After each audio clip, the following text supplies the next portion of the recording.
नमस्कार, मी शुभा कोकणी फ्लेवरमध्ये तुम्हा सर्वांचे स्वागत करते। आजची आपली रेसिपी आहे आलू टिक्की। नाश्त्यासाठी आपण रोज वेगवेगळ्या प्रकारच्या रेसिपीज बनवतो, जसं की पोहे आहेत, उपमा, शिरा, इडली, त्यानंतर डोसा, आंबोळी यासारखे अनेक पदार्थ आपण बनवतो। परंतु काही वेळा आपण म्हणतो की आपण काहीतरी वेगळा प्रकार बनवूया नाश्त्यासाठी, आणि मुलंसुद्धा म्हणतात की काहीतरी वेगळं बनव। आणि त्यावेळी आपण नाश्त्यासाठी आलू टिक्कीसुद्धा बनवू शकतो, कारण आलू टिक्की बनवणं खूप सोपं आहे आणि कमी वेळेमध्ये म्हणजे 20 ते 25 मिनटामध्ये ती बनून जाते। आणि विशेष म्हणजे आपण ही टिक्की वापरून रगडा पॅटीस देखील बनवू शकतो। अशी ही आलू टिक्की जी आहे ती आपण टोमॅटो सॉस किंवा आपली हिरवी चटणी आहे यासोबत आपण सर्व केली जाते। आलू टिक्की आपण घरामध्ये खूप सोप्या साध्या पद्धतीने आणि खूप कमी वेळेमध्ये कमी साहित्यामध्ये बनते। चला तर आता आपण आलू टिक्की कशी बनवायची आणि त्यासाठी काय काय साहित्य लागतं ते पाहूयात। आपल्याला बनवायची आहे आलू टिक्की। आलू टिक्कीसाठी लागणारं साहित्य आहे, इथे मी 4 उकडून घेतलेले हे बटाटे आहेत। त्यानंतर इथे मी घेतलं आहे मीठ, धना जिरा पावडर, ओली मिरची बारीक चिरून घेतली आहे, कोथिंबीर बारीक चिरून घेतली आहे, आणि हे माझ्याकडे ब्राऊन ब्रेड होते, हे मी भिजवून घेतलेले आहेत। भिजवून त्यातलं सगळं पाणी काढून घेतलं आहे आणि मी हे अंदाजे 4 घेतले ब्रेड। तुम्हाला पाहिजे तर तुम्ही व्हाईट ब्रेड पण घेऊ शकता। आणि इथे लिंबू घेतला आहे मी, आपल्याला लिंबू पिळून घ्यायचं आहे। एकदम कमी साहित्य आहे आणि एकदम सोपं असं आहे। आपण बघूया कसं बनवायची आलू टिक्की। सगळ्यात पहिल्यांदा मी इथे एक बाउल घेतला आहे, भांडं, यामध्ये आपण त्याचं सारण बनवून घेऊया। मी इथे बटाटा हा किसून घेते। हा तुम्ही हाताने पण स्मॅश करू शकता, पण किसून घेतलं ना तर त्याच्यात जराही गुठळ्या राहत नाही, म्हणून मी नेहमी किसून घेते। तर थोडं किसून घ्यायचं, अशा पद्धतीने सगळा बटाटा आपला किसून घ्यायचा।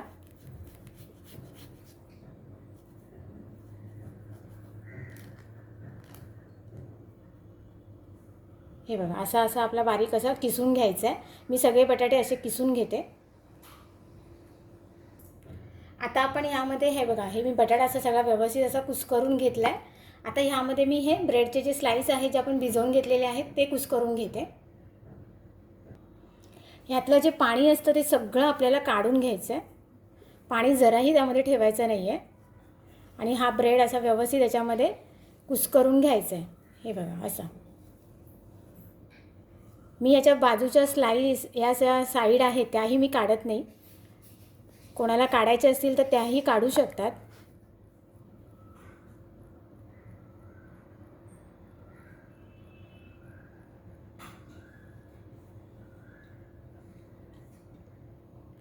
आता यामध्ये आपल्याला घालायची कोथिंबीर जी आपण बारीक चिरून घेतली आहे।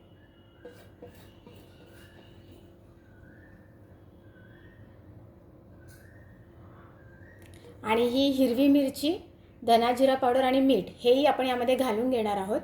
हे भांडं मला जरा छोटं पडतं आहे म्हणून मी परत ताटामध्येच घेते। हे सगळं आपण या ताटामध्ये काढून घेणार आहोत, म्हणजे व्यवस्थित आपल्याला बाइंडिंग करता येईल, व्यवस्थित मळता येईल।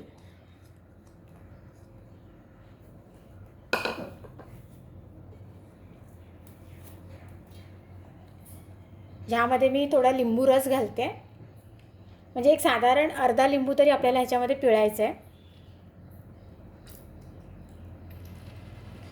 जास्त पण आंबट नाही करायचं आहे, जर बिया पडल्या असतील तर त्या काढून घ्या।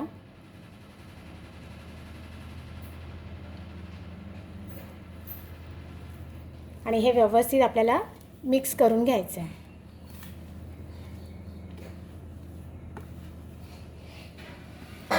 एकदम सोपी अशी रेसिपी आहे ही। बघा, असा व्यवस्थित असा गोळा करून घ्यायचा आहे। हा बघा, असा छानपैकी गोळा झाला पाहिजे। एकदम सोपी अशी रेसिपी आहे। सकाळच्या टिफिनसाठी मुलांच्या, आता शाळा सुरू आहेत तर मुलांच्या टिफिनसाठी वगैरे, आणि ह्याला काही जास्त तेल पण लागत नाही, एकदम शॅलो फ्राय करायचे आहेत आपल्याला। ह्या एकदम मस्त होतात आणि हे तुम्ही 2-2, 3-3 दिवससुद्धा हे बॅटर करून ठेवू शकता। म्हणजे जर तुम्हाला उद्या सकाळी करायचं आहे, उद्या संध्याकाळी करून द्यायचं आहे मुलांना, आदल्या दिवशी जरी तुम्ही करून ठेवलात तरी ते व्यवस्थित राहतील, कारण ह्याच्यामध्ये पाण्याचं प्रमाण फार कमी आहे। त्याच्यामुळे हे छानपैकी फ्रीजमध्ये डबाबंद डब्या असं करून ठेवलं ना आपण, हवाबंद डब्यामध्ये, तर हे पीठ छानपैकी राहतं आणि जेव्हा पाहिजे तेव्हा मुलांना हे काढून तयार करून द्यायचं या गोळ्याचं. ठीक आहे, आता आपण ह्याच्या टिक्की कशा बनवायच्या त्या बघणार आहोत. टिक्कीसाठी काय करायचं आहे, आपल्याला हा थोडासा गोळा असा घ्यायचा आहे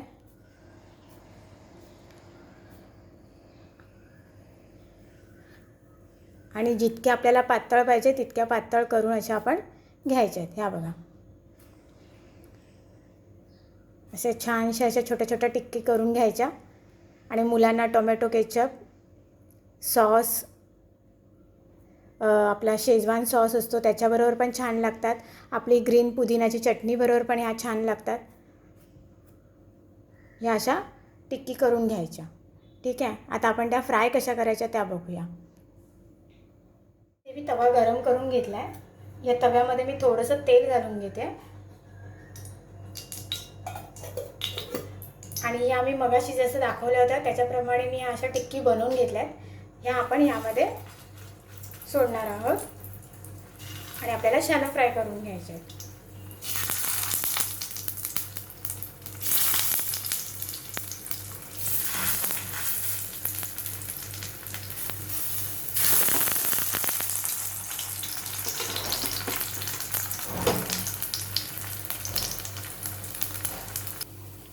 टर्न करून बघूया.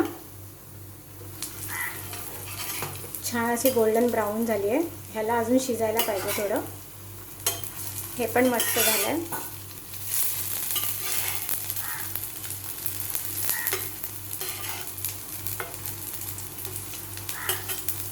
दोन्ही बाजूने अशा पद्धतीने आपण फ्राय करून घेणार आहोत.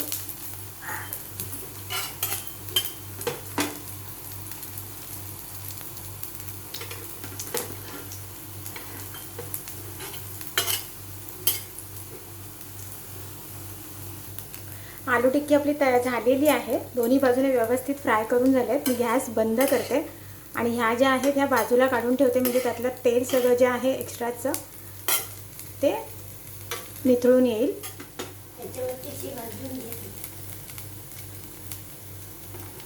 हे अशा पद्धतीने जरा साईडला काढून घेऊया. आपल्या आलू टिक्की तयार झाल्यात. आता आपण प्लेटमध्ये सर्व करूया. अनेकांना आलू टिक्की खायला खूपच आवडते. गरमागरम अशी आलू टिक्की खायला खूपच छान आहे. ही सुद्धा आलू टिक्की खूप छान झाली आहे, क्रिस्पी झाली आहे. अनेकांच्या तोंडाला पाणी सुटते. तुम्ही घरच्या घरी ही डिश नक्की बनवून बघा. घरच्या टिक्कीमध्ये तुम्हाला बाहेरसारखी चव नक्की मिळेल. जर तुम्ही सांगितल्याप्रमाणे ही रेसिपी नक्की ट्राय करून बघितली तर जशा तशी तुम्हाला ती बनेल. आपण मेनूमध्ये क्रिस्पी आलू टिक्की नक्कीच बनवू शकता. काही लोक म्हणतात की बरेच प्रयत्न करूनही त्यांचे क्रिस्पी आलू टिक्की बाहेरच्यांसारखी कुरकुरीत होतच नाही. तर तुम्हाला मी ज्या टिप्स सांगितल्या आहे त्या फॉलो करा आणि त्याप्रमाणे तुम्ही आलू टिक्की बनवून बघा. जर तुम्हाला माझी आजची रेसिपी आवडली असेल तर माझ्या चॅनलला लाईक करा, शेअर करा आणि हो, सबस्क्राईब करायला पण विसरू नका. आणि पुढेसुद्धा माझ्या नवनवीन रेसिपी असेच पाहत राहा. आणि तुम्हाला जर काही कमेंटच्या माध्यमातून मला कळवायचे असेल तर तेही कळवा. तोपर्यंत बाय बाय. थँक्यू.